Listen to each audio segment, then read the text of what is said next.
Friends and enemies, welcome to yet another edition of the Canadian Bitcoiners podcast. I'm Len. This week, I'm joined by the one, the only, man needs no introduction, Mark from EasyDNS. How are you, Mark? Good, Len. How's it going? Great to be here. Thanks for having me.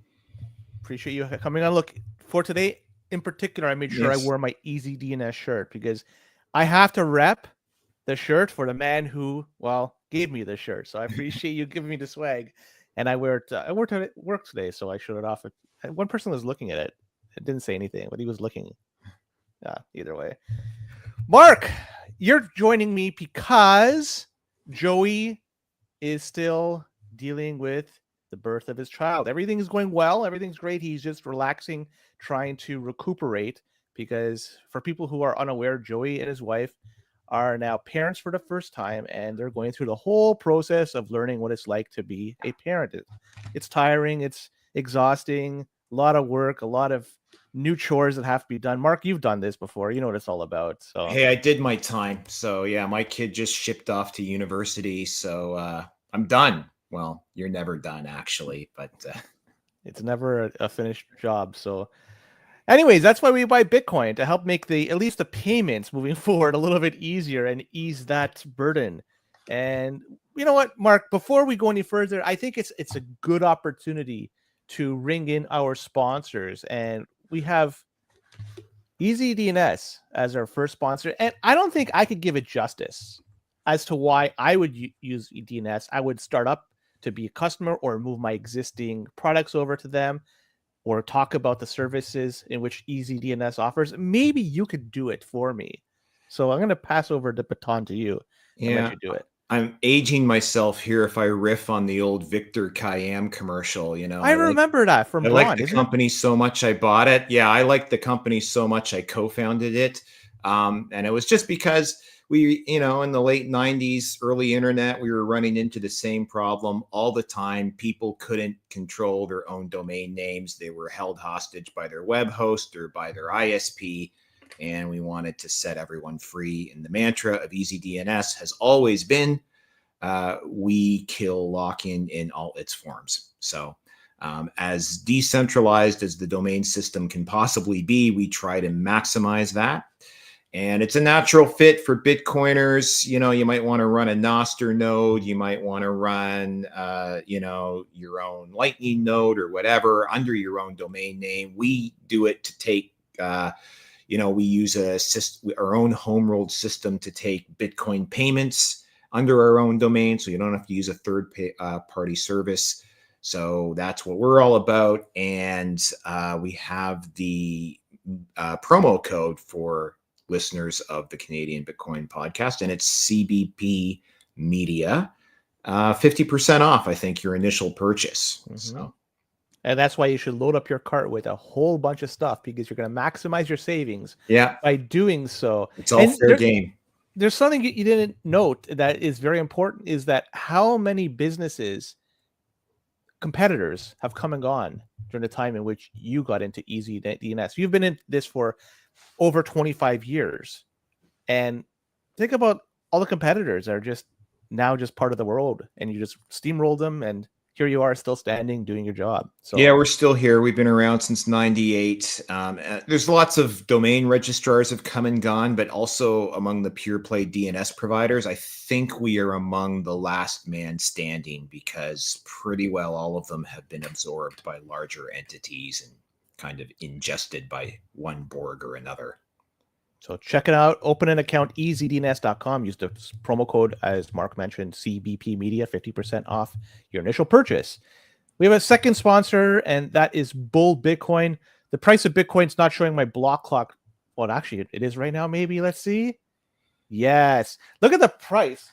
92,000. That's, not financial advice, of course. That's a steal. That's on sale. I would buy some more Bitcoin if I were you. Not financial advice, of course. And where would you buy it? Bull Bitcoin. Not only could you buy, you could sell if you wanted to. So you have the opportunity to stack or reduce your stack. You could get some fiat in exchange for your Bitcoin.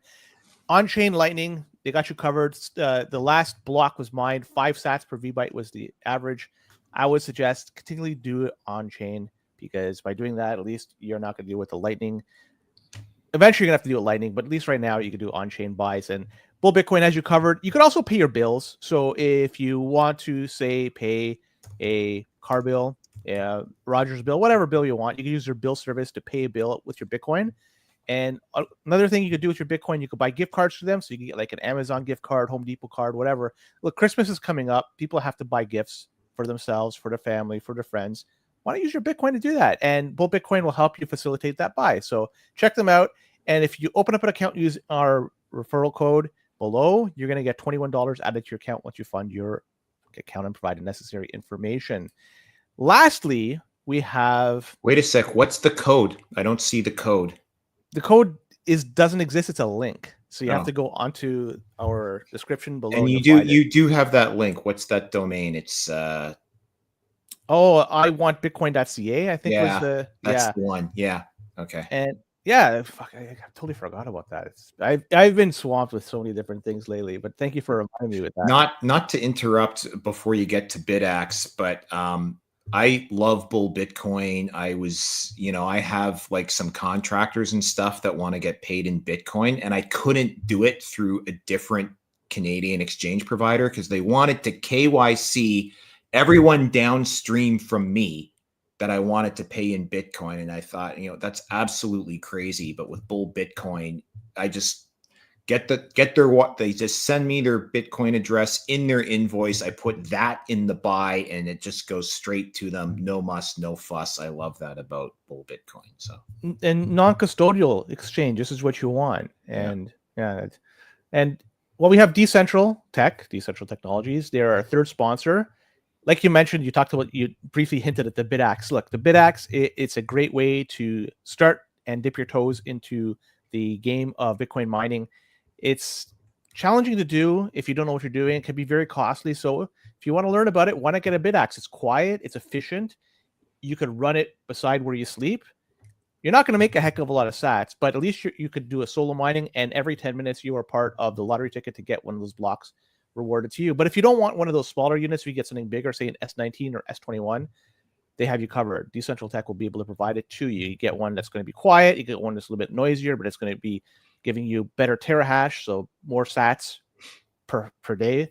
Lots of different options. You could even heat your home with one of these Bitcoin miners. Check them out. They're based in Montreal, and the CBP branded BitAxe should be coming out, released this month. I've been told they're shipping this month, November. Fingers are crossed that's the case.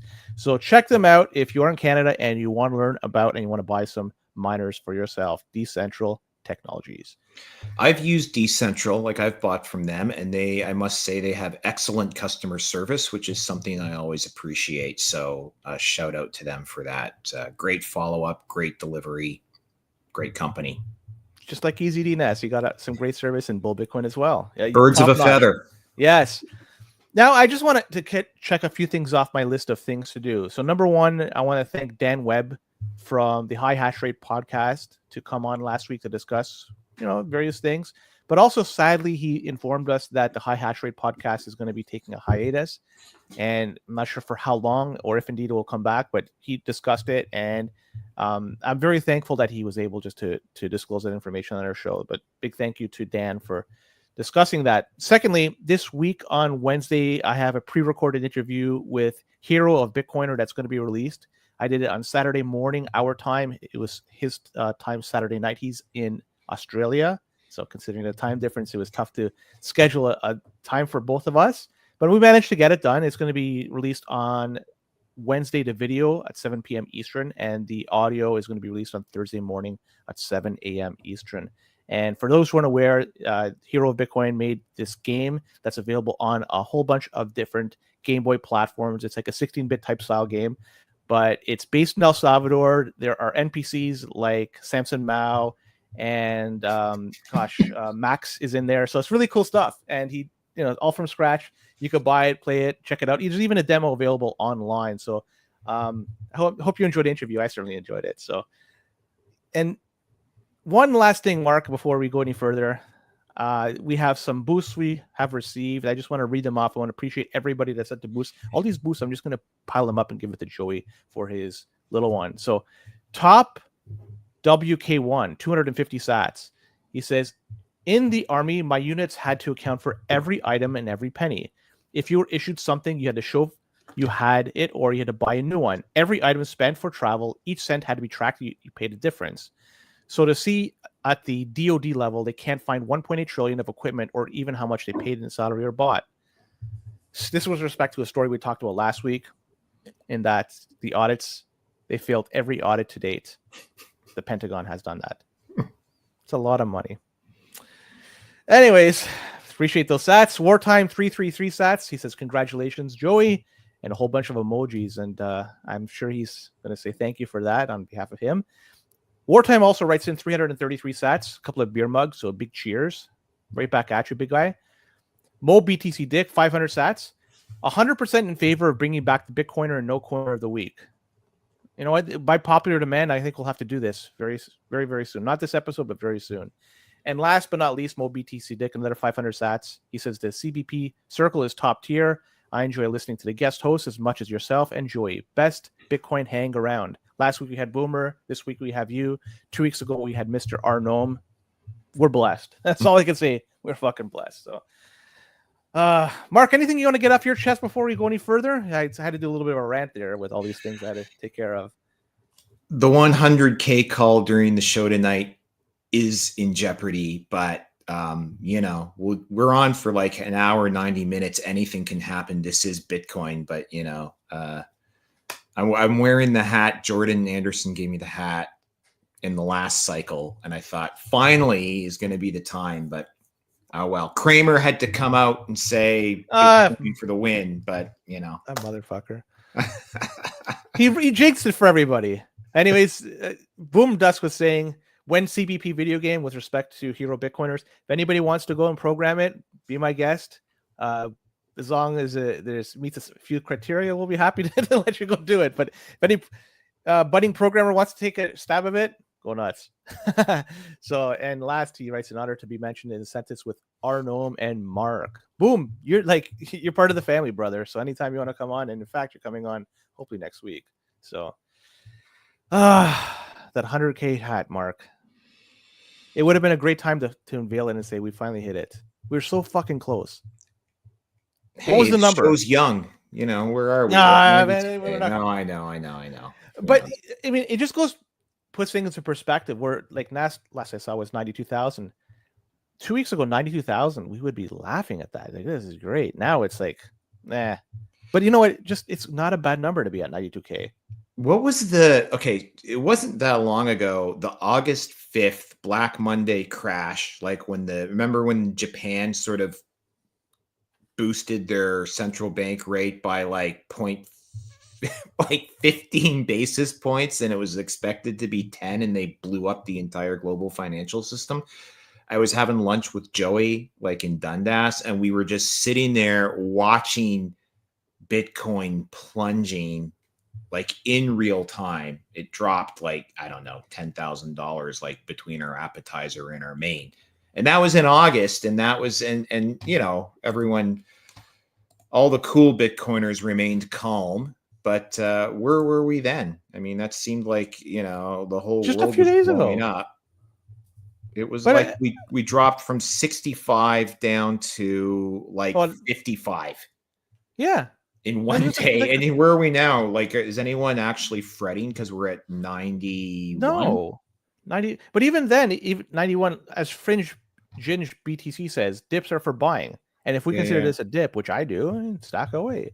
I actually see 93.3 on CoinGecko, but my block clock is obviously it's now several minutes old. It updates every 5 minutes. So now that it's went to something else, it was at least 5+ minutes ago since it's got something. Yeah. Boom Dust is saying we were close as 99,870 as the price. So and various exchanges have different prices, but we were so close. There was a sell wall over there that had to been overcome. There wasn't enough capital to overcome it. Yeah, it'll happen. Better for us. Yeah, it may not happen today or this week or this month, but it will happen. Fiat is slowly being devalued. And I guess that's it. We should just dive into the shows. Sure. The show notes. There's so many things we got to talk about.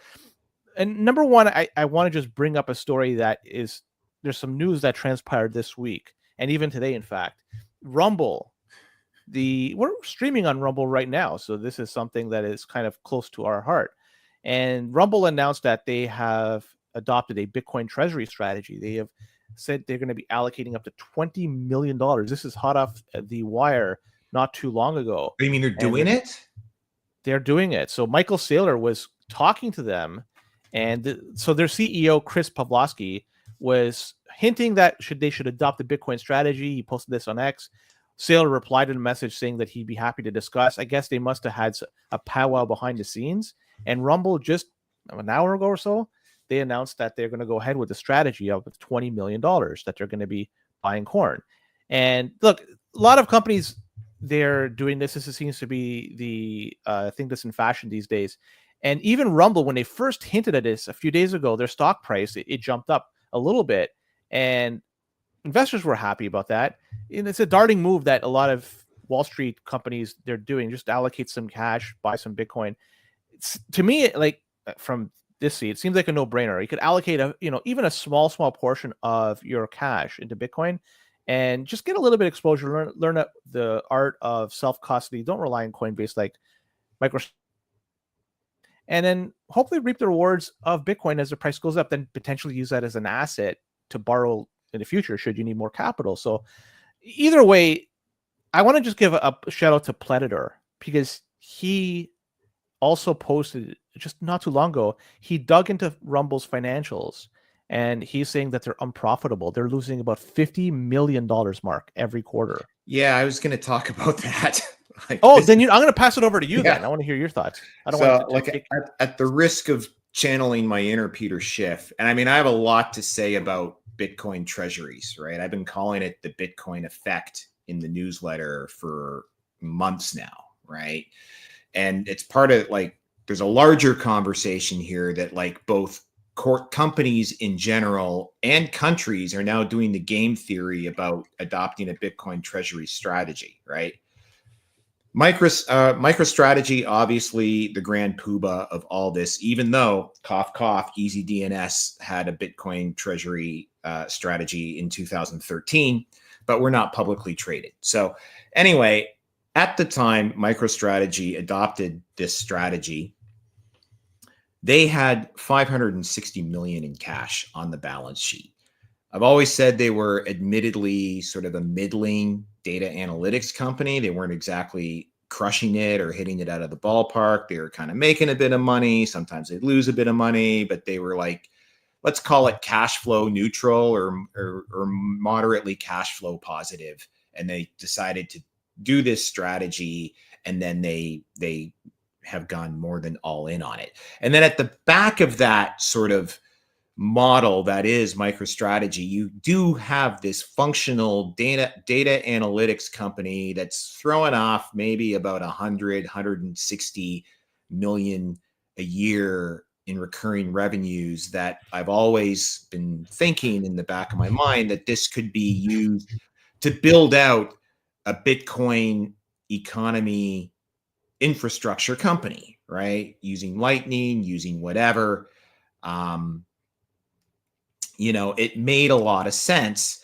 Len, you've frozen up, so I don't know if I'm still here or if I've fallen off this whole broadcast. But brings us to Rumble now, which is losing.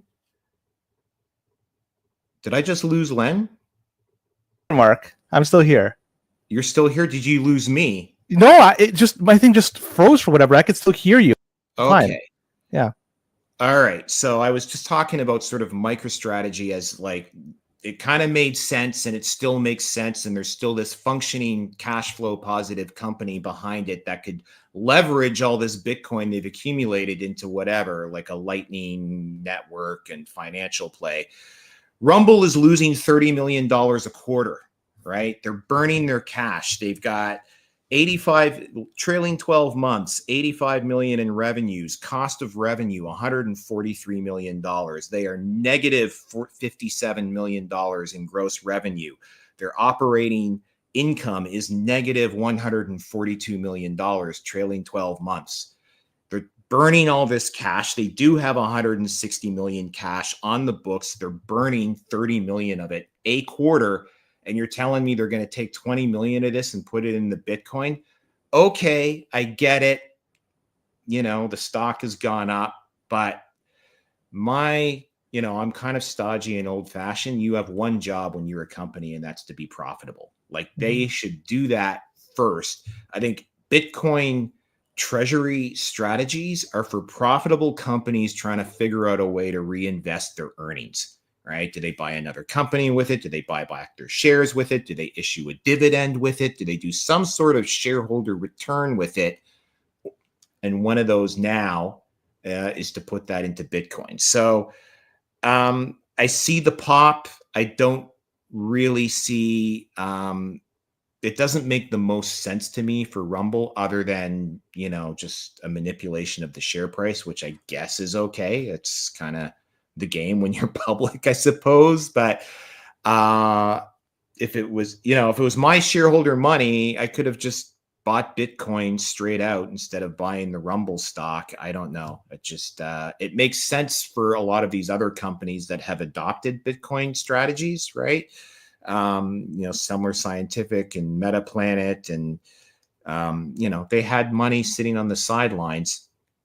They weren't burning through it. So, and Microsoft, like that's the big play. I guess we're going to talk about that a little later, but it's the whole Bitcoin strategy. Bitcoin treasury strategy. When does it make sense? When does it not make sense? I think there's companies not doing it that should do it. And I think Rumble, at the risk of sounding like a sourpuss, I think Rumble is an example of a company that's doing it that maybe should focus on the business instead. Yeah, that's well said. You have to have a healthy balance sheet before you take on this endeavor, because what's the reality if you start buying Bitcoin? Well, you're taking it to be used for something else. You are going to be using it for something else because you're burning it. So you're going to have to somehow borrow even more money or raise more money just to make up the Bitcoin buy. And you are really hoping that the price of Bitcoin goes higher than the price in which you bought it at. Because if it goes lower, that money is locked in until it reaches a point where it's now worth more than what you put it in. And then, so it's a risky strategy if you don't have a healthy balance sheet.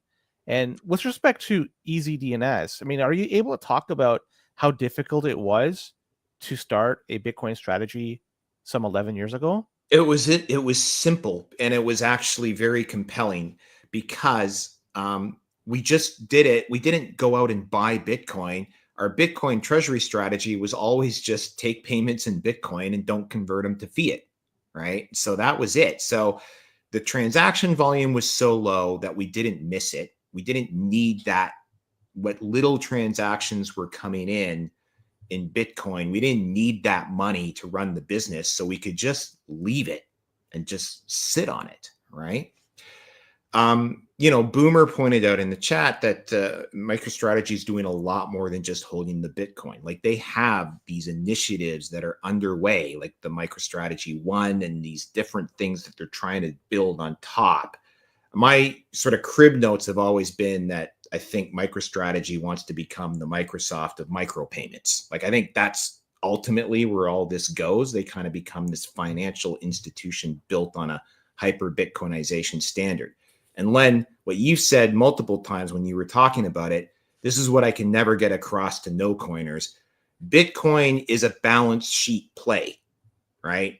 And in fiat world, everything comes off the income statement, right? Yes, you have to be a profitable company. That's sort of like job number one.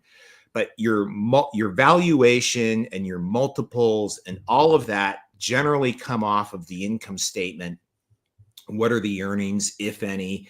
And it's a multiplier of that. And the balance sheet kind of like no one pays a lot of attention to it. With Bitcoin, the entire thing is the balance sheet. And I think that point is missed on a lot of people. It's not an income statement play. It's completely 100% a balance sheet play.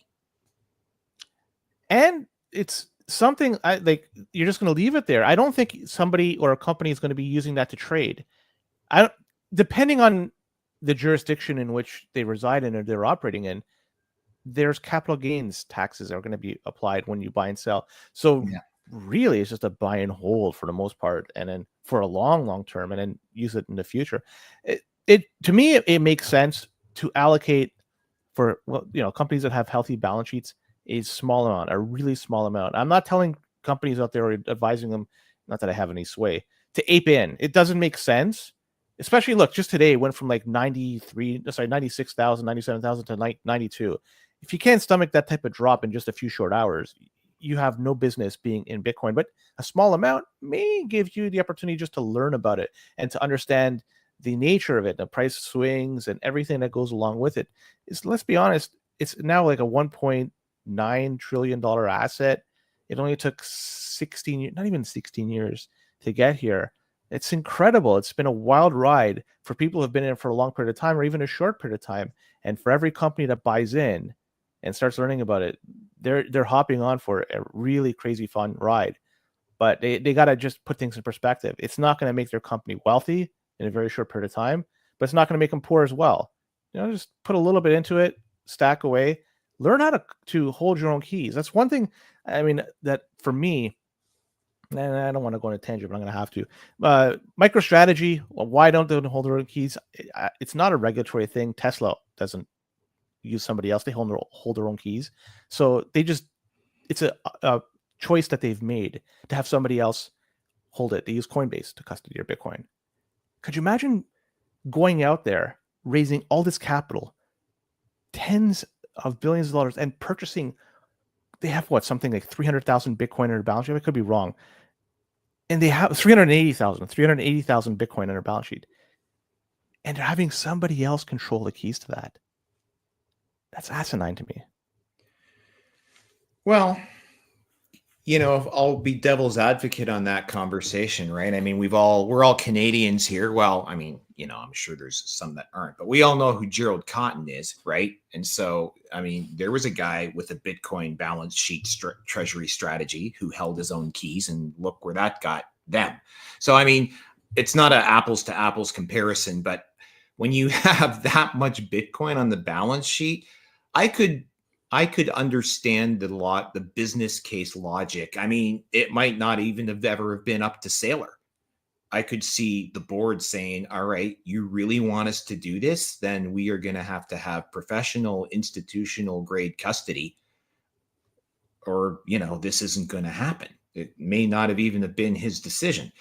Whether Coinbase is the best institutional grade custody, I'm a huge Coinbase fan. I think they would probably be number one on my list, probably a short listed. Coinbase, Swan, or Unchained are basically, the three companies that have the capability of custodying at that level, playing at that level.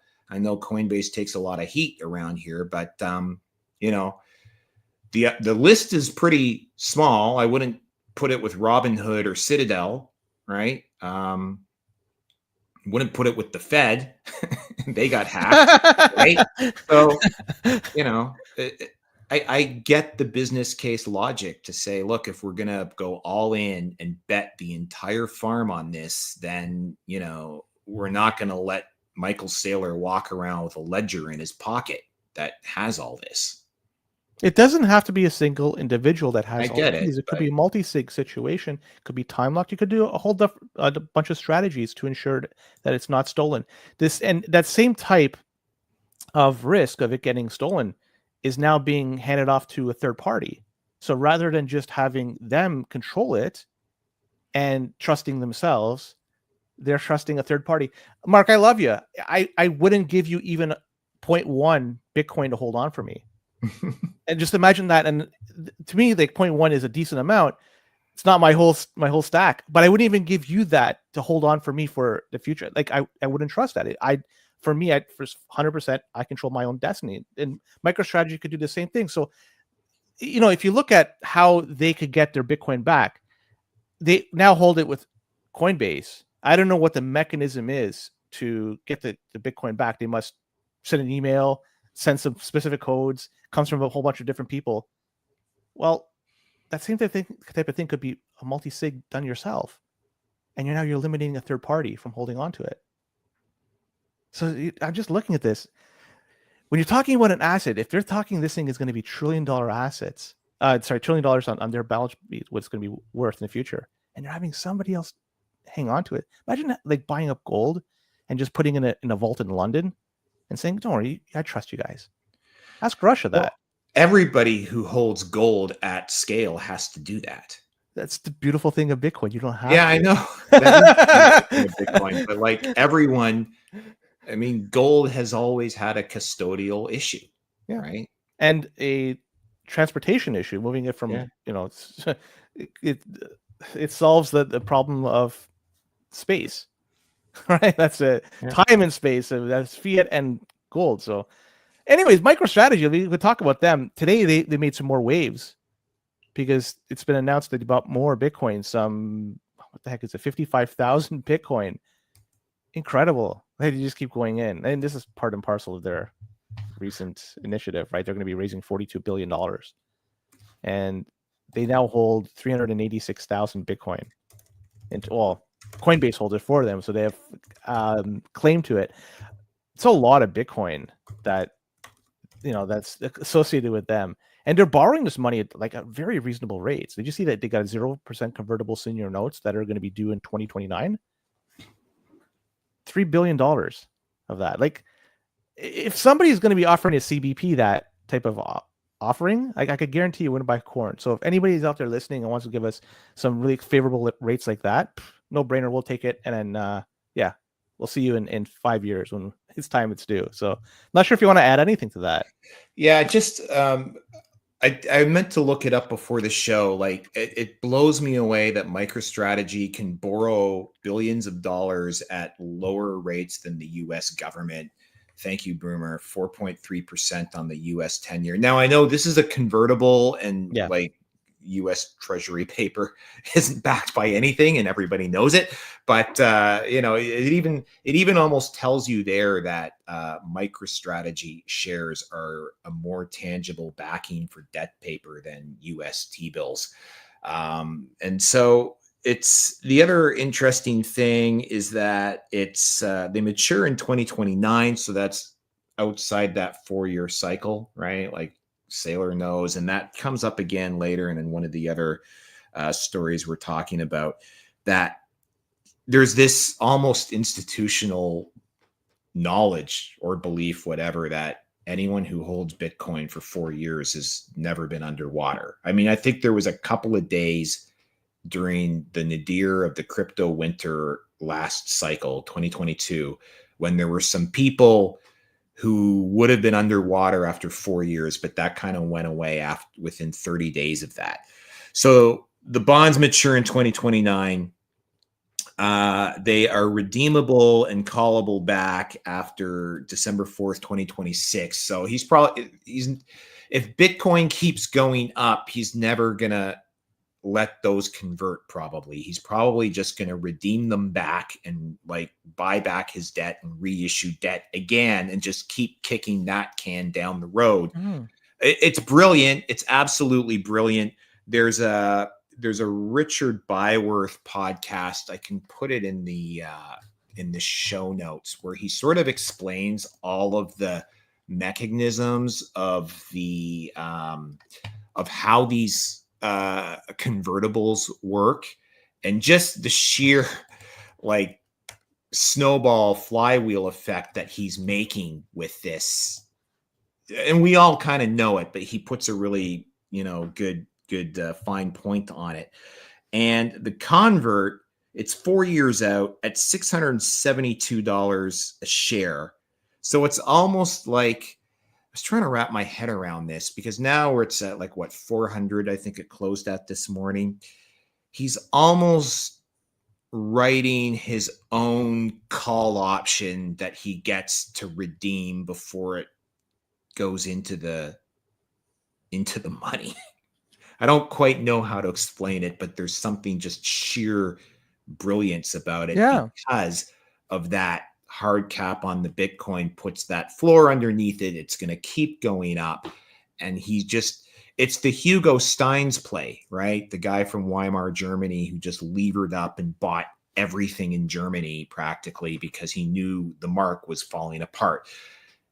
Saylor is doing the same thing. He's channeling Hugo Stein's, but he's instead of using like all these other tangible assets like shipyards and railways and coal mines that he was buying, he's just buying the scarcest resource there is, which is Bitcoin. Mm-hmm. So pure brilliance.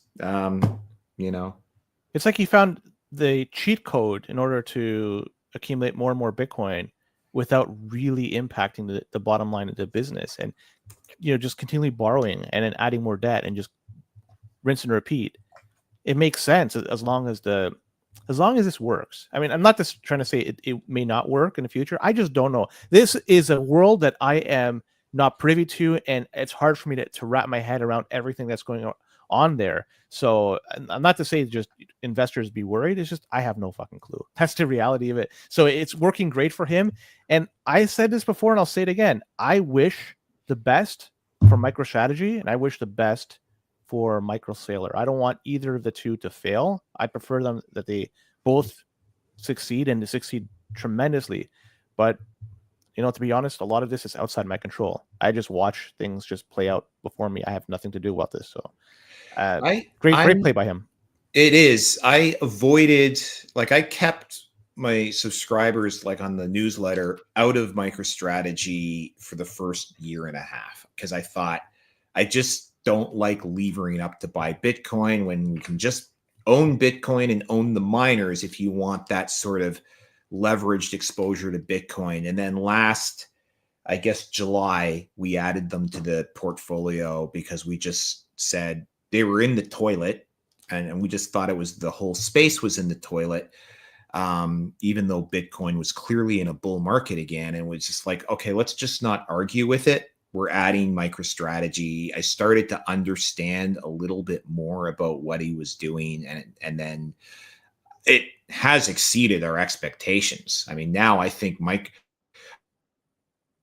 it's a race between MicroStrategy and Coinbase to be the first $1 trillion company in crypto. Wow. So I haven't followed MSTR's market cap. It's a little bit under 82 billion right now. So it was 100 billion. I remember recently I saw that listed. Yeah, a couple days ago they peaked at 100. Some Coinbase market cap, it's at just under 80 billion. So they're running, you could say, neck and neck. Yeah, interesting. But if you have to ask me right now, and again, since I don't have much skin in the game with either of the two, I have no fucking skin actually in either of the two, and I don't know all that much about Coinbase with respect to their bottom line. MicroStrategy probably is the inside scoop to actually get to 1 trillion as long as their Bitcoin doesn't get rugged, because just the fact that they own Bitcoin. Coinbase, it's been said a few times on X that Coinbase could have been MicroStrategy if ever they decided to buy it. But they had every opportunity to do it. They were selling it themselves. They could have just purchased it and added it to their balance sheet, but they just weren't able to see the finish line here. Or maybe they played it safe. I don't know. Either way, good for them. $1 trillion company. We'll see. I don't know. Yeah, they both will be. Yeah. And speaking of Saylor, there was a lot of Saylor talk today. This guy, he is reportedly going to be talking to Microsoft, because remember Microsoft, about a month ago, it was announced that their shareholders are going to do an assessment in investing in Bitcoin. And it's December 10th, just next month, a week and a half away, 2 weeks away, they're going to be voting on this issue. And so it's not a green light to buy Bitcoin. It's just simply to move forward with an assessment for buying Bitcoin. So it's a very prudent approach, and it's likely to appease a lot of shareholders. And with this move, now Michael Saylor has been given the green light to give a 3-minute opportunity to present a Bitcoin strategy to Microsoft's board. And his rationale is that it's going to be the next $1 trillion asset. So it's something that you could just stack and it could turn into $1 trillion. And Saylor was saying that because they have huge hoards of cash and they're all burning shareholders' value, so it makes sense for the shareholders to expect or want to have this type of investment. It gives them the best return on investment. But I'm still extremely skeptical that Microsoft is going to pass this proposal, I guess, and B, once it gets passed and if it's approved, that they buy any Bitcoin. However, they've been accepting Bitcoin for some time, at least they have in the past, for some of their services. Like if you wanted to get the Microsoft I forget which one it is, like their Xbox Pass or something. They were accepting Bitcoin for that a long time ago. So they understand it. They were accepting it. They probably still have it in the balance sheet, I guess. But anyways, they have $78 billion in cash just sitting Microsoft. So I'm not sure if you want to add anything else. Well, the fascinating thing about that story was that entire episode was kicked off, I think, the first time it came on my radar anyway, was a group called the National Center for Public Policy Research, the NCPPR, wrote a letter to the board saying, if you don't put some of this cash into Bitcoin, you are opening yourselves up to shareholder lawsuits. So that's what kind of forced this whole issue. And that's why Saylor is coming to town to talk to them about this. And that's what's forcing this December board meeting about it. And what blew up in my mind the moment I read this story is we are going to see the very first Bitcoin corporate raid where, shareholder activists are going to identify companies that could be making better use of their excess cash, like we were talking about a little earlier on. They're going to go in Carl Icahn style. They're going to buy up a percentage of the company so that they have ability to force a special shareholder meeting or call a proxy vote. And they're going to tell the company to start stacking sats with their excess cash. That's going to happen because, I'm not going to lie. I actually have a deck that I'm preparing. I'm going to fucking make it happen. If I don't get there first, somebody else is going to get there too, because it's just sitting right there. And I already know a couple of companies that should be doing this that aren't doing this. So, that the same way Donald Trump saying the United States should adopt a strategic Bitcoin reserve has changed the game theory for geopolitics and nation states. As soon as the first Bitcoin raid happens on a company and they have to adopt a Bitcoin strategy or they don't and suffer the consequences, that's going to change the game theory for every corporation in the world, every publicly traded corporation who's going to then say, well, now we have to have a Bitcoin strategy lest some corporate raider come along and force us to do it. You touched on something, and I don't want to let this opportunity go. And feel free to say we can't delve any further. But you mentioned that deck that you're preparing. Yeah. Didn't I send it to you already? Yes, but the word in there mentioned, that I can't. You can't say the name. I'm. That's why I'm saying very little. I want you to say whatever you want to say. Yeah, we're not there yet. So hit me up on Twitter if it's the kind of thing. It's accredited investors only would be able to do this sort of thing. But I am making inquiries and talking with securities lawyers about what exactly the boundary lines are of all this and how we would play this kind of a playbook out. So for people out there that have a business or has a friend or family member that has a business and might even have an idea about doing this, they should reach out to you, and potentially you guys could figure something out. You could discuss with them, show them what's the best path forward. So this is... Yeah, I'm happy to talk to companies about how they can adopt a Bitcoin treasury strategy. I'm talking to a couple companies about that now, but this is something a little different. This is about kind of like an activist shareholder play where you kind of grab a company, a publicly traded company by the collar, and you kind of make them adopt a Bitcoin treasury strategy. Right. Do you think that it's going to be something that's going to, in the next year or so, it's going to happen? Over time, for sure. But do you think that we're ready for Wall Street and the average shareholder? Do you think this is something they want to see in the next, say, 12 months? It doesn't really matter what anybody wants. What really matters is what the incentive structure is putting on the table in front of us, and an idea that, won't go away. Even if I let it go, somebody else is going to like Sure. see the same picture and say, this is going to work. So it's a hard sell when you see the price of Bitcoin ramp up very quickly to like 99,000, and then just today's show go back to like 92 and change. It makes the whole pitch very difficult to accept. And I'm talking about this from a Bitcoiner's point of view. Yeah, I think actually, I actually think the opposite. I think by careful selection of the right targets and persuasion methods. I mean, you don't have to be Carl Icahn, which is like barbarian hordes kicking in the front desk. You can be more friendly about it. And hey, you know, we're just a significant shareholder and we have this idea and we can show you all these precedents of companies that have benefited from doing this strategy. And it might not take too much nudging, really, to get these companies to go, oh, yeah, okay. You know, maybe we're not going to like lever up to buy Bitcoin, but we do have this garbage cash sitting on our balance sheet that's just dissolving away like an ice cube, and we can do something with that. You got to degen them, show them some account that they could do a 125x trade and just drop a few grand on that and see what happens. Get liquidated within seconds. Bitcoin first and then meme coins second. Yeah. This is a topic.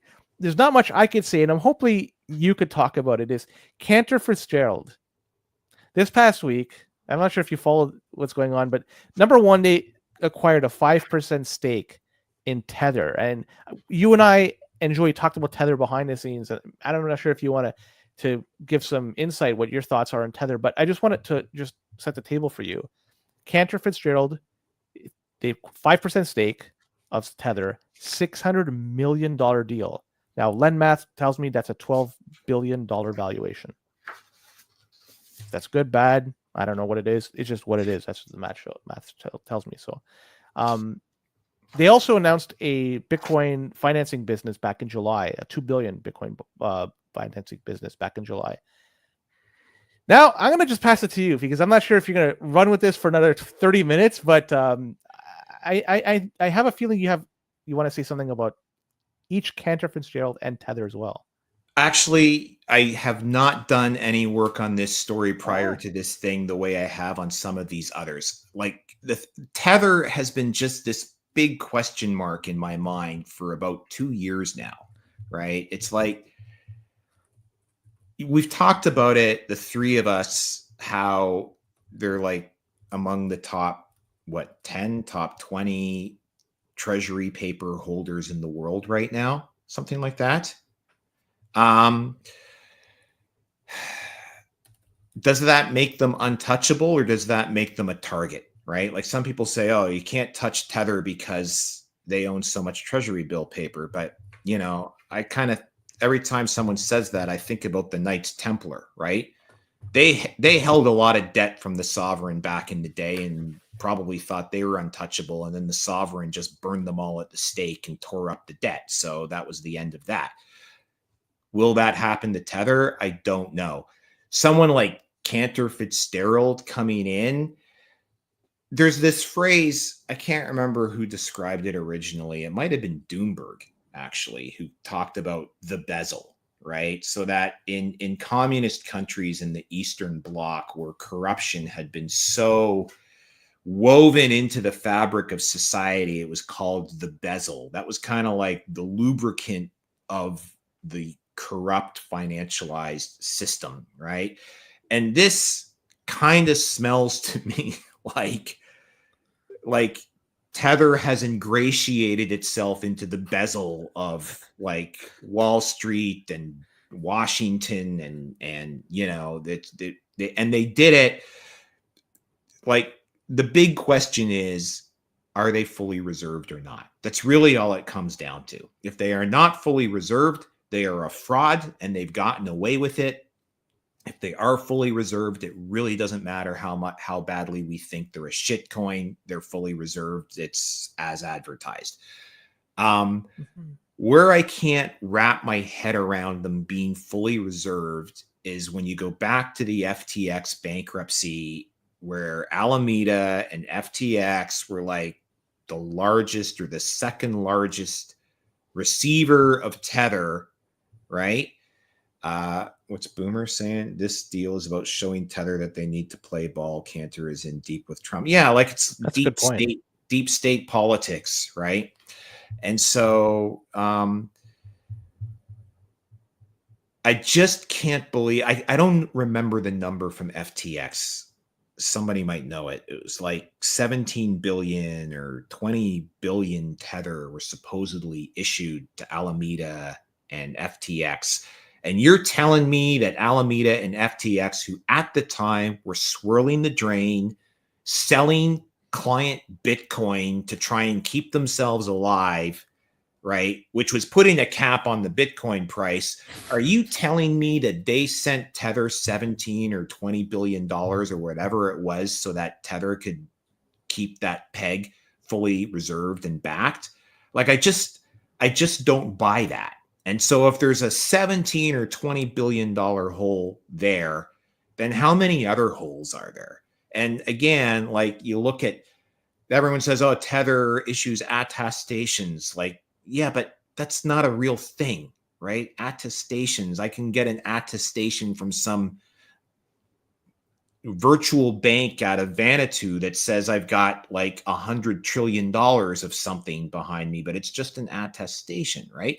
Contrast with like Circle that issues the CUSIP IDs of every tranche of paper that's reserving Circle, right? It's like you can trace it down to every individual piece of like debt paper that's backing them, right? There's no question about Circle not being fully reserved. It's not a thing because they have fully audited reserves and the peg is there. It's known. So, you know, Tether could be like just like full of shit.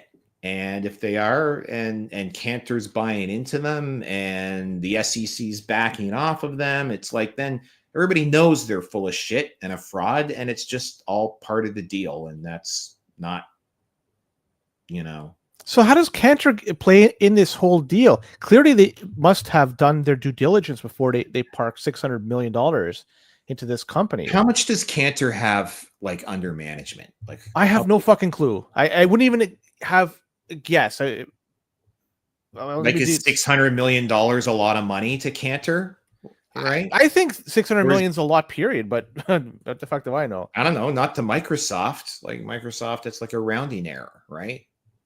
They wanted to like throw $1 billion at this just to like put the optics up.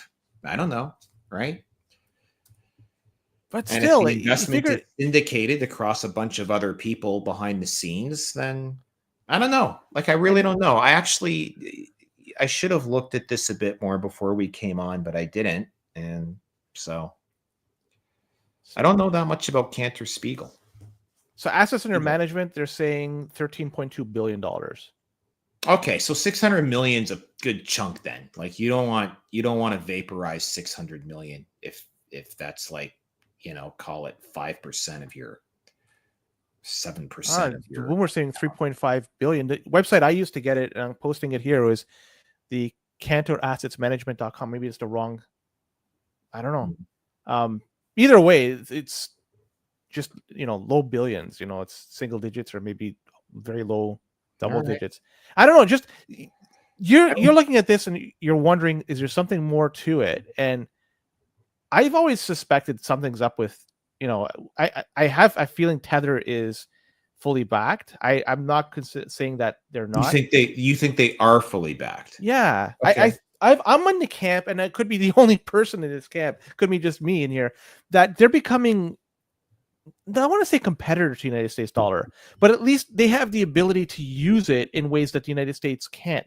For example, if you want to send large amounts of money overseas, you got to use a SWIFT system, right? And there's a huge alliance with the Federal Reserve. So if they want to say that it can't go to a bank, and they can stop going to a bank and say, pick a country, Russia, it's not going there. But Tether, they lost the ability to stop transactions going to its end user.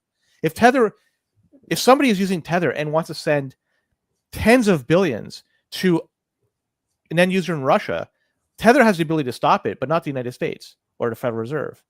So by having the tether in existence and the ability to move large amounts of capital and without any input or intervention by the Federal Reserve, I think that creates, I don't want to say it's competition, but at least there's something there that they don't want, the Federal Reserve doesn't want. And I could see them in the future, and this maybe tinfoil hat of me, I should put it on. They just simply cancel all the treasuries and everything they've purchased. I'll tell you, like, to your point, you're bang on all of that. I mean, I've said it before, will the government, I mean, we're beyond this now, but like back in the days when people said, will the government allow Bitcoin to exist? That was never like at issue with me because I just didn't think they had the ability. But or even like the motivation, I guess, I suppose they would. But what really blows my mind is that there was that stable coins were allowed to live, right? I can kind of get that, like, they didn't think Bitcoin was a threat, and by the time they realized it might be, it was just too late. Like, it was just the genie was out of the bottle. But stable coins, from the word go, I can't understand how they actually like got off the ground. Like, how did that possibly happen? It's like they're doing the exact same thing that like the Liberty, who was the Liberty silver dollar guys from back in the Eagle days, who are probably still in prison, right? And they did the same exact thing. They created a stable coin out of silver, right? We're going to issue these silver dollars back, right? And they went to jail, straight to jail. And the Eagle guys went to jail. And like everyone involved in that went to jail because it was like, you can't issue fucking dollars, right? Only we can do that. And then along comes these stable coin companies like Bitcoin. At least it's like, this isn't a dollar, it's a Bitcoin. And right now it's worth like less than a penny. Like, who cares? All right, whatever. Crazy internet money. It's not really a big deal. But these other guys come along and they say, we are creating literal dollars backed by dollars. It's like, I just can't wrap my head around how that happened. So Ian was saying that they could sell the treasury bills to the black market and gray international market. This is a topic I have no idea about. It's very fiat, and I just don't know. So is there a market for that? Do you sell it at a discounted rate? Does the Federal Reserve still honor the, you know what I mean? I don't know. There's a lot of questions. I just don't know. But there's something about Tether that just, it seems like it's operating fine. Sorry? There's something about Tether that does not compute. Yeah. And I believe that they do have it fully backed. I don't know why I'm on that side of the fence. Well, I want it to be fully backed, by the way, because if it's not, when it finally comes to light, like, yes, Bitcoin will survive, but it will be a major like pointer candle for everything. Right. 100%. It's going to impact the price tremendously. Boomer, again in the chat, these stablecoin companies popped up as the Chinese stopped buying treasuries. US needed a buyer for its debt. I once wrote an article on Bomb Thrower on like why the next Fed-induced bubble could be in Bitcoin. Yes, really, right? And it was kind of that same argument that Boomer's making there. And this would almost like, if they would know that, like, okay, we need a buyer of last resort or first resort. We need a buyer of first resort for our paper. So we'll just funnel it all into these stable coins, knowing full well that from there it's going into the crypto world, right? And so, yes, they are kind of like blowing up the Bitcoin bubble because even deep state cantillionaires know that fiat is doomed and they all have to get on the right side of it anyway. So they're all just allowing it to happen and probably jumping on board. I don't know. It could be that.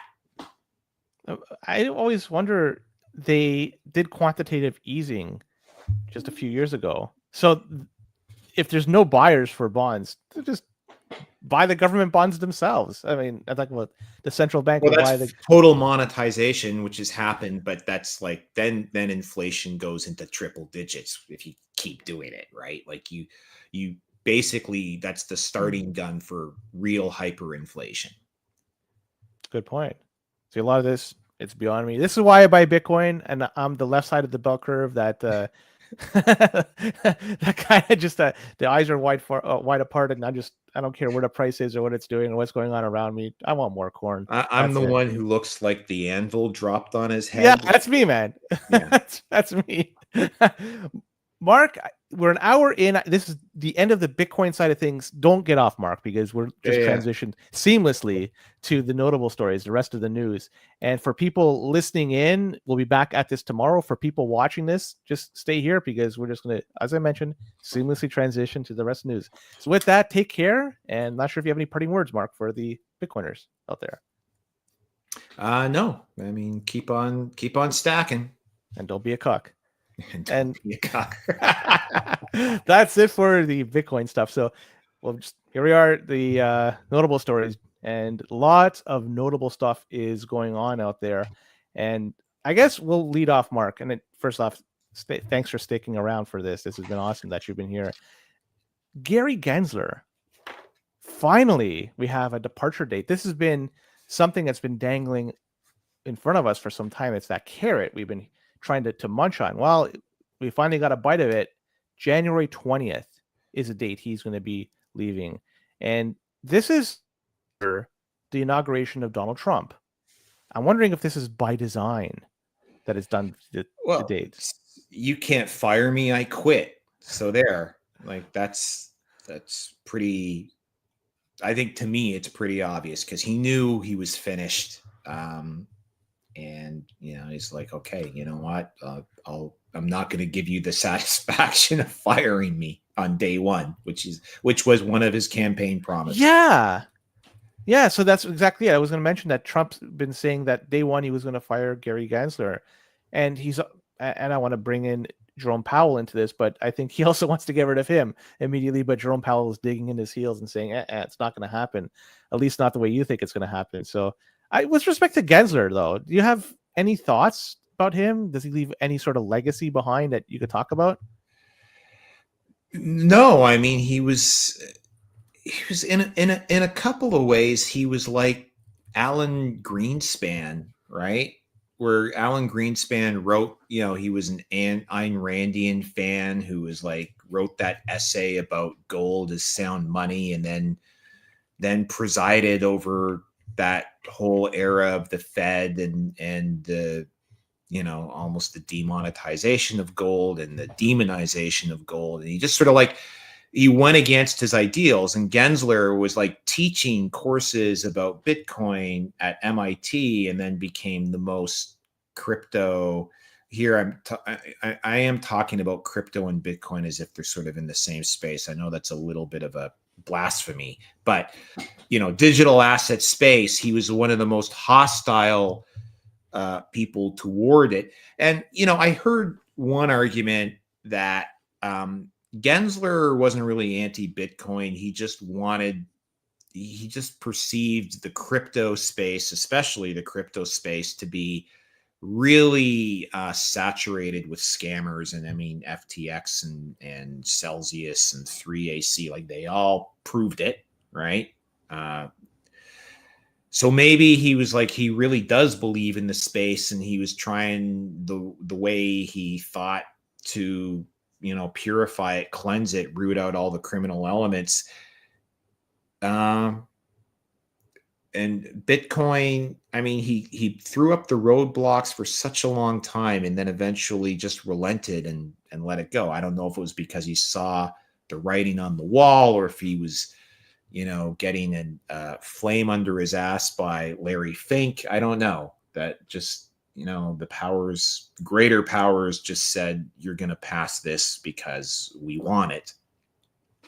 And then for Powell, this will be interesting, right? Because in 2016, Trump went into that election like really calling out the Fed for blowing up a bubble, right? You're keeping these interest rates down for too long, and it's a big bubble, and the stock market is a huge bubble propped up by the Fed. And what did Trump do once he got into office is he browbeat Powell to lower interest rates. Like he just bludgeoned them relentlessly until Powell kind of knuckled under and lowered rates. He did a 180. Trump did a 180 once he was in office. And maybe Powell he's still butthurt from that, maybe. And he's like, I'm not going to let that happen to me again. Tom Luongo, who a lot of people here probably know his show, has a completely different take on this. And he said Powell's remarks weren't actually geared towards Trump. They were geared towards this whole globalist cabal, basically centered out of London and Europe and that sort of thing. I've been meaning to listen to that podcast, but it's like a completely different take on the whole thing. And so, who the hell knows? It'll be interesting to see what happens. I think Trump is going to push him to keep cutting rates. We'll see if Powell wants to keep cutting rates. And if he does, Trump will, tolerate him. And if he doesn't, he will, see if he can oust him somehow. The last rate cut, I think, was 25 basis points, if I recall correctly. Yeah, day after the election. And 2 days, I think. It was a Thursday. Yeah. It was supposed to be the next day. The day after, and yeah. Yeah. So I'm wondering, they were very conservative with their rate cut last time. And I'm trying to remember what the inflation numbers that came out almost immediately thereafter, but I think they may just want to continue down that road of being conservative, another 25 basis point cuts, because this way, at least before Trump gets in, I think they have one more meeting in December, if I recall correctly. That way they don't have to be too aggressive. They're still trending downwards. They're not going to stop or go up, but they're just doing it at such a slow clip. It just allows the market to absorb that change. And I have a feeling that's going to be the course of action, at least temporarily.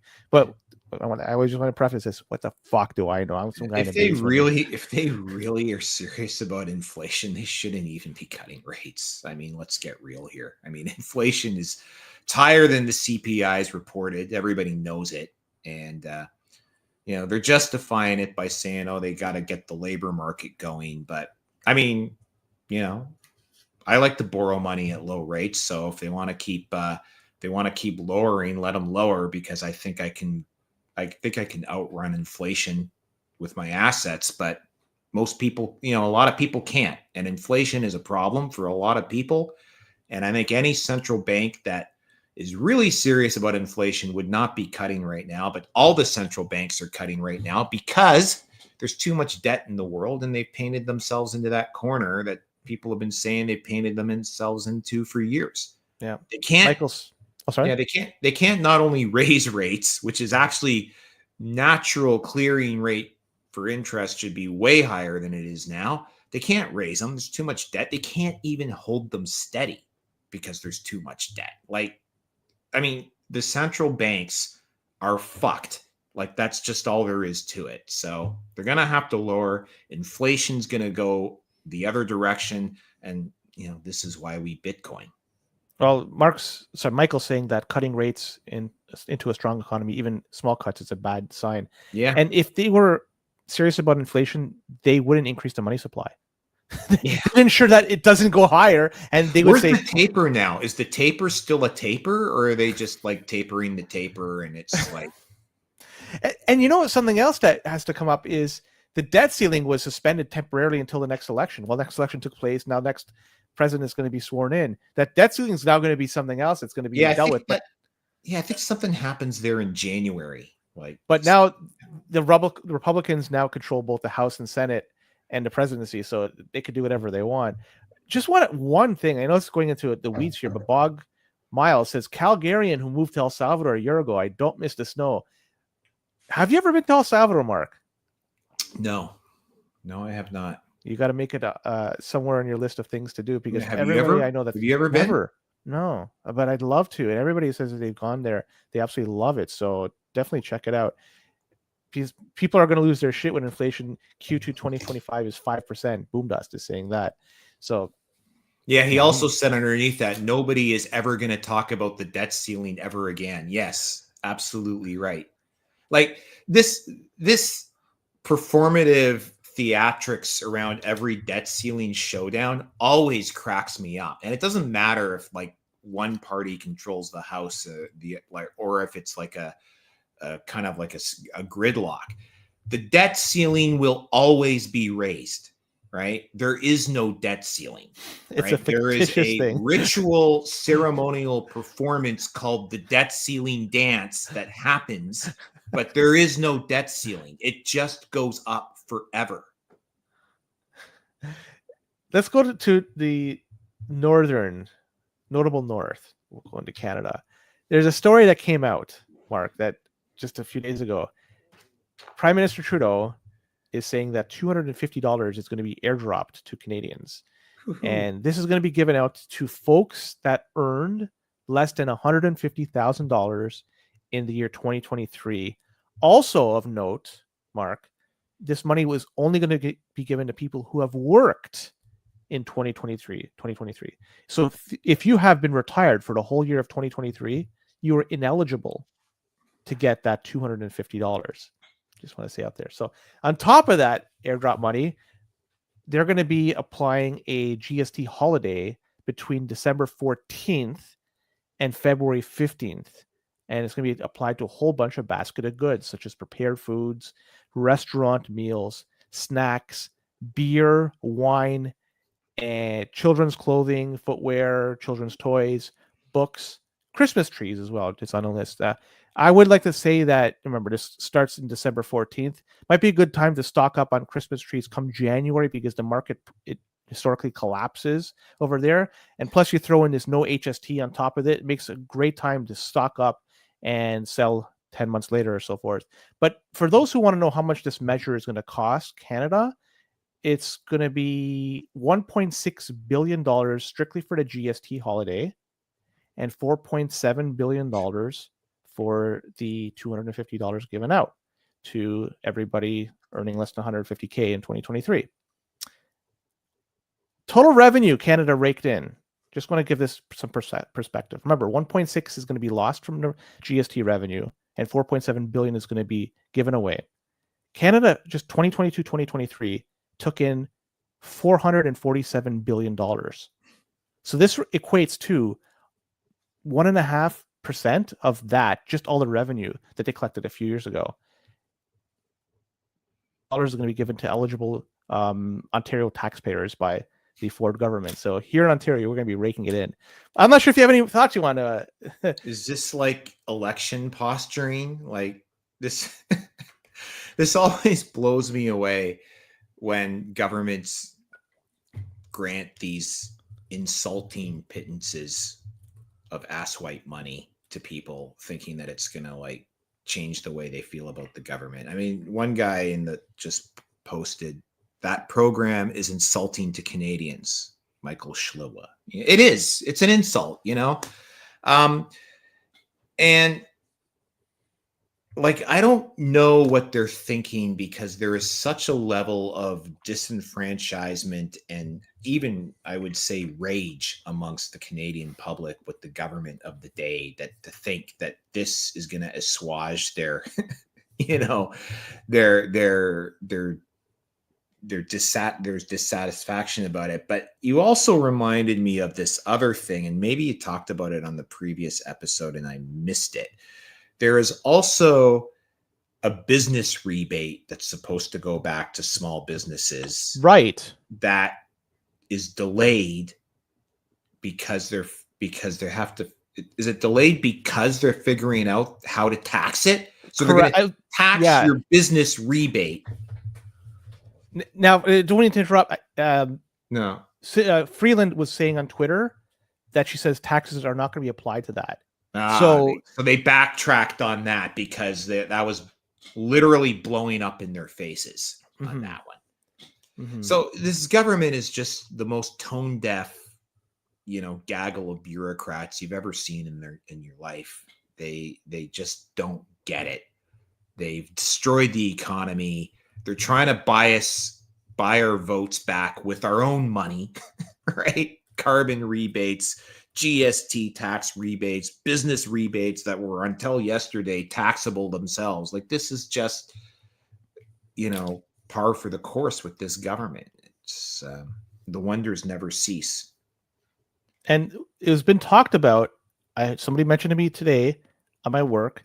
I saw it on X, and I even heard it on the radio, that $250, the limit is $150,000 that you're going to be receiving that, which means you are in need of that $250, even if you're making $149,000. Yes, that's the new poverty line, practically. It's like, okay.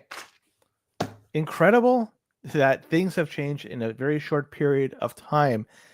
This is going to create, and if this continues, a new group of individuals that are reliant on funding directly from the government. UBI, you can almost call it, or GBI, because this is more of a targeted thing. Then you create a voting bloc that is requiring that particular party to be in power in order to get that. So it's almost like a great way to ensure longevity, but I don't think it's going to work this time, because the polls just don't look really good for the Liberal Party. Things could change. I know in 10 months, 11 months, anything could happen. But for the last year and a half or so, 2 years, it's been consistent. They've been double digits behind the Conservatives. They have to pull a rabbit. Let me stop you there, Len. Go ahead. You know my prediction, right? There is no reversing this tide. The Liberals, I can give you the Liberals are finished. And I say the next election is a blowout to the point. We're 1993 style blowout, especially if they run the clock out to the furthest possible point in 2025 to hold an election. They will lose their party status. It will be the end of the Liberal Party and probably the NDP. We will have the Bloc as an opposition party and a CPC supermajority. And there will be maybe like 2 seats for the NDP and like 3 for the Liberals. That's my prediction. But I also predicted $100,000 Bitcoin. If predictions were guaranteed, we'd all be trillionaires. I'm going to give you a scenario, and I think I've mentioned this to you in the chat. I know I told this to Joey. Now I'm going to just throw it out here for everybody. What if, hypothetically, Justin Trudeau is not going to be the leader of the party come next election? Oh, he won't run in the next election anyway. I don't think so. Not even going to be there, because he's a coward at heart, and he knows he's going to lose, and he won't run. Well, if he leaves, I'm going to just say this: if he were to leave before the next election takes place, he would leave with a perfect record. Every election he's run, he's won. It doesn't matter. The next election's the only one that counts. Well, for him to go and leave with that type of record, he's young enough, theoretically, he could come back, and his record would say, look, I took a third party to majority immediately. And just in case, people, they love him again, and Liberals are in a situation where they're far, he could come back, and just saying this is a possibility. But hear me out. Trudeau is not going to be the leader. I mean, in this fantasy world I'm playing out here. And so somebody else is going to run. The person running, Jody Wilson-Raybould. Now, she was the Attorney General that was ousted by the Liberal Party. She could come in and she could say, look, I distance myself from the previous regime. I am a Liberal that is a traditional Liberal, and I'm Indigenous. I'm a woman. I stood up. I lost my position as a result. Here I am. I'm ready to rebuild the party and take it to the next level. That's not the way it works in politics. The way it works in politics is when the population is fed up, the incumbent party gets destroyed, and they go and lick their wounds for 10 or 20 years, and they come back. And maybe she will come back then. Yeah, but it does not happen the way you describe it ever. I can't think of a single instance where that happens. I think you're right, where there's fatigue with the party that's running, and they've been in power since, 9 years, almost 10. Yeah. So there is fatigue. It's like a shelf life, even with a coach in, say, hockey or whatever. Even a great coach can't last forever. They have to be canned eventually. But if this is the only way I could see them reversing the fortunes with their current situation, and I'm just spitballing here, maybe I'm totally off my rocker, but if she came in and became the leader and immediately was able to put her thumbprint on the party and try to reverse this spiraling downwards, she might be the one. I could be wrong, and you may not agree. And this is my theory. Polymarket hasn't put up any bets for the Canadian election yet, or I'd be all over that. But did they get in trouble? The CEO or something like that? CEO got raided the week after the election. Yeah, but they haven't pressed any charges against him. What sort of charge could stick against him? Because he was providing a platform for people to bet on a being more accurate than the media, like. But whatever. Okay, let's transition. I want to talk about this piece of, I'll even call it human trash. This guy's a human smuggler, and his name is I can't even pronounce his name. Rasaya is his last name. His first name is quite long. I don't even want to pronounce it. I'll fucking butcher it. Anyways, this guy is a human smuggler. As I said, he was issued a Canadian passport even after the fact. He was forced to surrender it by the courts. And this dude was spearheading an international human smuggling network.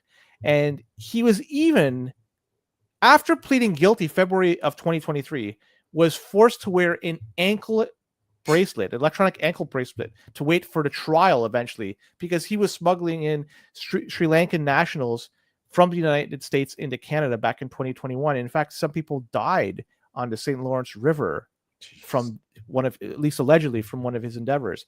Well, he ended up applying and getting a new passport just last year. Like, I see this, like, what the fuck is going on, man? Like, I don't know, man. Like, these are the people that should not, if anything, get anywhere close to a travel document. If you're having an electronic bracelet, that should exclude you from getting any sort of travel document. I don't know if you want to add anything to this thing. What a piece of human trash. No corner of the week. It's hard not to get the sense today in Canada, in this country, that the system is built to protect the criminals, right? I mean, we have all these anecdotal, data points. We've got the police in Montreal saying you can't post pictures of people stealing stuff from your porch because you're violating their rights. You've got the police in Toronto saying, leave your car keys at the door so that it's easier for the criminals to take your car. I forgot about that. Yeah. They don't break into your house. We got, love him or hate Ezra Levant. He's downtown. He just got arrested Saturday for reporting on a Hamas demonstration, when who's going around rioting in Canadian cities and destroying storefronts, burning the flag and calling for genocide, and the guy reporting on it gets arrested. Like, this is Canada now, right? The people who are doing something about criminals or talking about criminals get arrested, and the criminals are protected. And at the same time, you have people giving out friendship bracelets and singing songs at a concert. Yes. Yeah. I don't say who. I heard something. Yeah, no, just heard about a guy. It's very reminiscent of the myth of Nero playing the fiddle as Rome is burning, which, by the way, is untrue according to. It's apocryphal.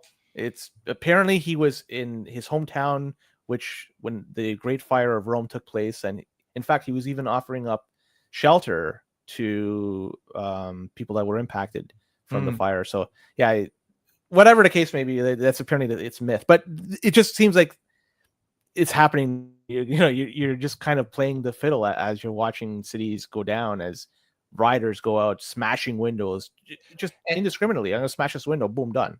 And what really gets me about this, sorry, I know we've sort of veered on top. No, I love these type of discussions. So, the Freedom Convoy, right? The insurrection, there are people there are NPCs still walking around today that think that that was like an insurrection, an attempt to overthrow the government. It was bouncy castles and fucking saunas and like Christmas carols, and they were like clearing sidewalks.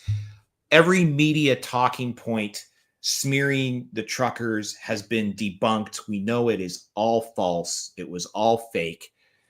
And yet, right, the truckers got their bank accounts seized. Anybody who tried to contribute to them, except for us Bitcoiners, because we were just impervious to assault at the time, right, had their bank accounts seized. And now we've got people in Montreal just destroying the place, smashing windows, burning cars, burning flags, calling for genocide. And like their bank accounts are getting frozen. The mainstream media isn't rolling nonstop footage of people like flashing the Hitler salute. Like that's not happening. And then, you know, it's just really, it kind of gets in my craw a bit, just that it's just such an asymmetry between those two situations. And I think a lot of Canadians are that pissed off too. When it starts impacting them, that their anger level goes up tremendously, especially, you know, if your business was impacted because it was closed or had its window smashed. Or just here in Oakville, we had just in one street, just randomly, all cars parked on the boulevard or on the street, they had their window smashed. And it just, why it was done, it just seemed like, what the hell? But you have events like this, like that take place and it impacts you. Then you get angry at what's going on around you and how it was created, who created it. And that's what leads back to the original thing. The next election, they're going to, you know, the governing party is going to take a real beating because it's so difficult for them to turn this fucking thing around. And things are going to continually get worse, I believe. No $250 airdrop is going to fix anything. And I know, lowering interest rates aggressively, or, you know, there's a stat here that says Toronto residents need to earn $26 an hour just to cover living costs. That equates to what, like $52,000 a year if you work for a 40-hour week or something like that. So it just goes to show you that you have to earn a decent salary just to make ends meet. Think about how much, if you're living in Toronto, you live in Toronto, and if you were to just rent a place, how many, like $1,500, $2,000 minimum, and that's just like, so that's basement corner. That's $54K a year, right? The $26 an hour pre-tax, right? So after tax, I mean, what do you got left, eh? 37, I'll say 38. I'm guessing. Maybe I'm high, maybe I'm low. So that's like 20K, 20.5 is gone. So you're at 30K, right? You're like at 31K. Your rent, if you're downtown, your rent is $2,000 a month. After tax, yes. Unless you're in a rooming house, like in a shared thing. So you got 31 grand a year. You've spent 24 for rent. You got 7 grand left to spend on your TTC and groceries. Yes, clothing, cell phone bill, presumably internet if you're not going to just use your phone. Like, you just go down the list. Yeah, it's impossible. And it just, say 10 years ago, 15 years ago, somebody earning $52K a year. That was a decent salary. That was like, whoa, yeah. And that's how quick things could change, and things can continually change. That's why a lot of people are moving out of the city, by the way. Like or the country. It's just to live elsewhere. I was going to suggest that guy Bog Miles. He's living in El Salvador. Yeah, and he, like, you just picked up and never went. Like, you just picked up and moved there. What a bold move by him. Yeah. But fuck. Now, I think we could do one last story. This North Volt story. I'm not sure if you've seen this.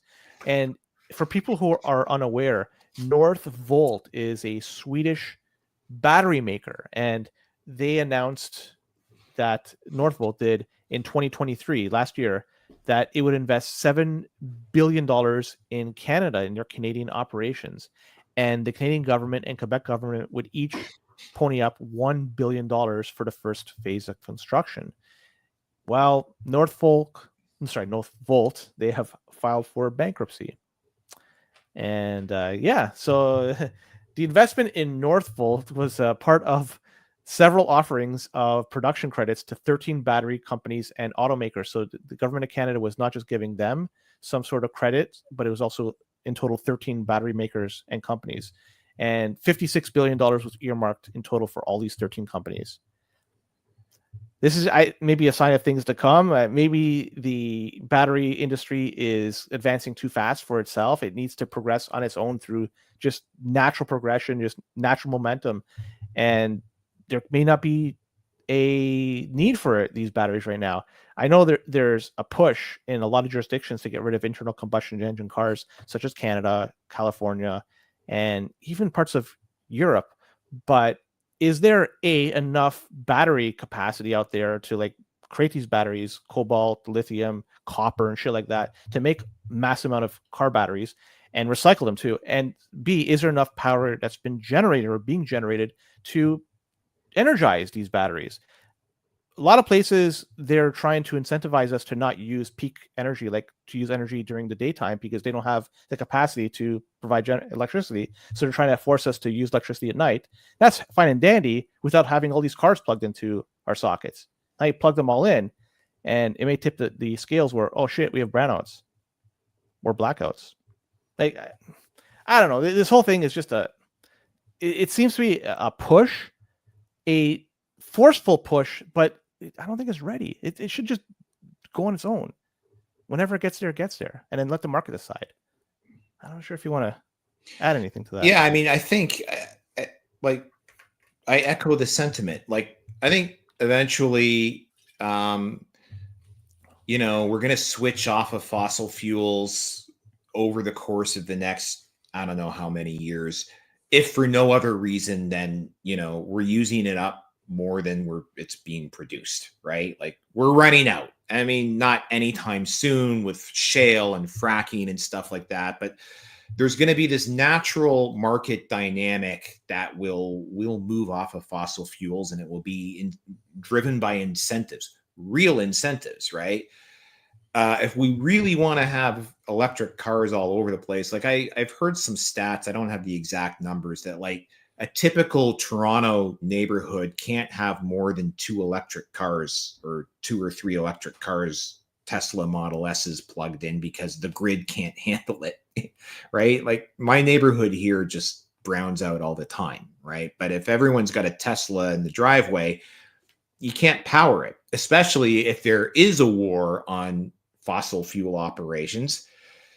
Most, climate zealots hate nuclear. I mean, Ontario's been ahead of the game in nuclear for a long, long time. And most people probably don't even know that we get most of our electrical energy from nuclear, right? You tell them that, their brains would melt down. But, in other parts of Canada and the rest of the United States and the world, nuclear is finally starting to become fashionable again, because big tech is sort of driving it, because it's like, look, we need AI and we need all this electricity. So there's going to be tons of nuclear. There still has to be some sort of breakthrough in battery storage and charging efficiency, because I'm not buying an electric car and going on a road trip across the country and stopping in like Medicine Hat, Alberta, and waiting for 3 fucking days to charge my car so I can start driving again, right? So there's got to be all these breakthroughs that have to happen, and they will happen. Like, they are going to happen. So rather than granting these companies like billions of dollars to try to get a product market fit before the technology and the market is ready, why not do a smaller amount of grants to research institutions and R&D labs and academic places to say, look, get us supercapacitance, work on superconductors, work on energy breakthroughs, like get something that we can actually commercialize, make it happen, so then we can like charge an electrical car in like 30 seconds, right? The whole drive to like so-called green energy or reusable energy or ESG has been trying to say, you don't need it as good as you have it now, because we have this slightly shittier way of doing it that's cleaner. And that's not ever going to get widespread adoption. If you look at any technological breakthrough, it's sort of like, yeah, there's these challenges with this baked in way that we do things. And all of a sudden out of left field, a disruption comes that says, hey, guess what? It's faster, better, cleaner, cheaper. And then like does it in half the time. And it's like, it's just a no brainer. It's disruption. It's a wrecking ball, right? In its own way. And that's what happens. That's how you get these changes. And someday it's going to happen. There's going to be some sort of like breakthrough that just sort of says, oh, hey, guess what? Running an internal combustion engine down the highway is now kind of quaint because we've got this other way of doing things that'll just make it seem like banging rocks together. But it'll happen, but you just can't say, like I said, you can't reduce the energy density and the standard of living because it's just like people just don't function that way. It seems like that this next few years seems like it's the only transition, well, not the only, but that the next generation is going to be worse off than the previous generation. It's been a long time, 200 years, 300 years, for I don't know when the fuck it would be the last time we had this, but man, that's a scary thought where the people that we're going to be handing off the baton to, they're going to be in a shittier position than we've had it. And it all traces directly back to fiat, right? Yeah, fiat ruins everything, right? Like that's why the incentive structures are inverted and perverse. Yeah, Bitcoin is that wrecking ball that's just suddenly, oh, hey, guess what? Don't need the banking system anymore because this other thing is coming that's going to just disrupt it out of existence. It offers so much positivity, and it's a matter of time before we go back to a hard money system. I'm not sure we're going to go there quickly, but it's inevitable because you just can't rely on being backed by simply nothing, and then you could debase it into infinity. Something like Bitcoin, where there's a hard set number of Bitcoin that could ever be introduced into the system, and that's it. Granted, it's backed by nothing, but people have value in it, and people will continue to have value in it, and it will go up over time as more people get into it. But whatever, Bitcoin is where it's at. That's why I'm going to keep stacking. And you know what? The price, 94,000. We're recovering. So it was a good show. So if we run a filibuster, Len, and just keep talking, maybe we get to 100,000 tonight. I've been joking with Joey for a bunch of times when the price goes up through the show. I said we should stick around for a few hours and see what happens. But I ain't doing it tonight. I just want to. Oh, sorry, I lost you for a sec. Did you survive the great bear market of November 25th at 6 p.m., Joe? Len? Yes, I did. I certainly did. We went down, what, like 6%, 7%, whatever the fuck it was. I've said this before. I don't think I'm going to bat an eye until Bitcoin ever gets to 4 digits again. I don't think we'll ever get there.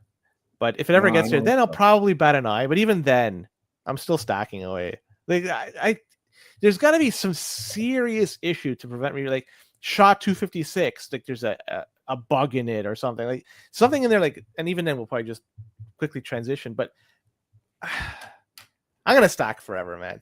Fuck this shit. Fuck it. Mark, I want to thank you for taking the time to come on the show. Like you took time out of your busy schedule, and it's awesome to have you here. Thanks, Len. I always enjoy coming on this show, and congrats to Joey and baby Maya, the conqueror. It was the who will never see sub $70,000 Bitcoin in her lifetime. She may not. Yeah, she was born just after. Yeah, we crossed the threshold. And you know what? For still people that are listening in or tuning in, Mark and I are going to be doing Axis of Easy, recording this Thursday to be released on Friday. Friday at 6 p.m. that drops. Yeah. Check that out. So with that, I'm done. You're done. Any last words? No, it's been fun. Thanks, everyone. And we'll see you next time. Take care and don't be a cuck.